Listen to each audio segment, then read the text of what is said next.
आज आपण इथं तिखट सांडग्याची भाजी केलेली आहे. पहिल्यांदा भाजी व्यवस्थित शिजली का ते बघूया. 2 बोटाच्या चिमटीमध्ये धरून बघायची भाजी एकदम परफेक्ट शिजलेली आहे.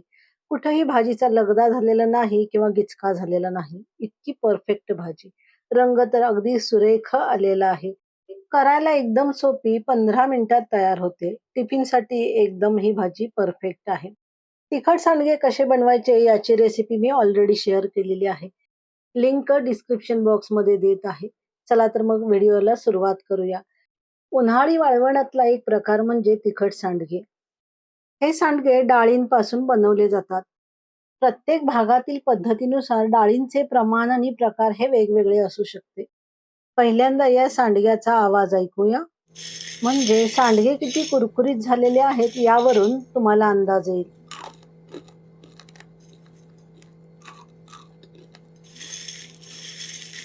या सांडग्याच्या भाजीसाठी एकच महत्वाची टीप आहे. ती आपण व्हिडिओमध्ये पुढे बघूया.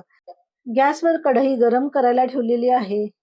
कढईमध्ये सांडगे भाजताना थोडेसे गरम झाल्यानंतर वरून तेल टाकून आपल्याला भाजून घ्यायचे. सांडगे अजिबात जास्त डार्क रंगावर भाजायचे नाहीत, नाहीतर भाजी खाताना सांडगे करपट लागतात.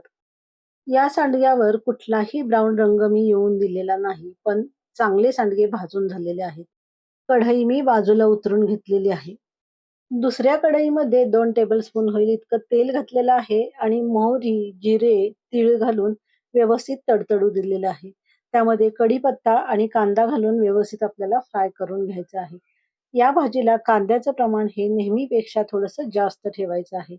इथं मी 1 कप सांडगे घेतलेले आहे. त्याच्यासाठी पाऊण ते 1 कप मी कांदा घातलेला आहे. कांदा जर जास्त असेल तर ही भाजी जास्त छान लागते. कांदा चांगला गुलाबी रंगावर परतून घ्यायचा आहे. कांदा जास्त ब्राऊन रंगावर भाजला तर भाजी करपट लागते. त्यामुळं असा ट्रान्सलुसंट कांदा झाला, की मग त्यावर हळद, मिरची पावडर आणि लसूण आणि कढीपत्त्याचा ठेचा घातलेला आहे. हा मी वरून घातलेला आहे. फोडणीत घातला तरी सुद्धा चालेल. पण वरून घातलं की त्याची चव खूप छान लागते. आणि अजून एक महत्त्वाची गोष्ट, तिखट सांडग्यामध्ये ऑलरेडी लसूण आहे. त्यामुळे इथं लसणाचं प्रमाण आपल्याला कमी ठेवायचं आहे. सांडगे घालून मी व्यवस्थित परत एकदा परतलेलं आहे. वरून थोडंसं जाडसर शेंगदाण्याचं कूट घालायचं आहे. शेंगदाण्याचं कूट कमी जास्त तुमच्या आवडीनुसार घालू शकता. मिठाचं प्रमाण सुद्धा सांडग्यामध्ये ऑलरेडी आहे. त्यामुळे मीठ जपूनच इथं घालायचं आहे. सगळ्यात एक महत्त्वाची टीप मी जे सुरुवातीला सांगितलं होतं, इथं पाणी आपल्याला हापका मारूनच टाकायचं आहे आणि हे टोटल पाणी आपण फक्त पाव कप घातलेलं आहे. याच्यापेक्षा जर पाणी जास्त घातलं तर पूर्ण सांडग्याचा लगदा होईल किंवा गिचका तयार होईल. म्हणून पाण्याचं प्रमाण इथं लक्षात ठेवायचं आहे. एक वाफ काढलेली आहे. अगदी 2 मिनिटाचीच वाफ काढलेली आहे. जास्त वेळ ठेवला तर परत मी मगाशी सांगितलं तसंच पूर्ण लगदा होईल. अगदी 15 मिनिटात ही भाजी तयार होते. टिफिनसाठी एकदम परफेक्ट आहे.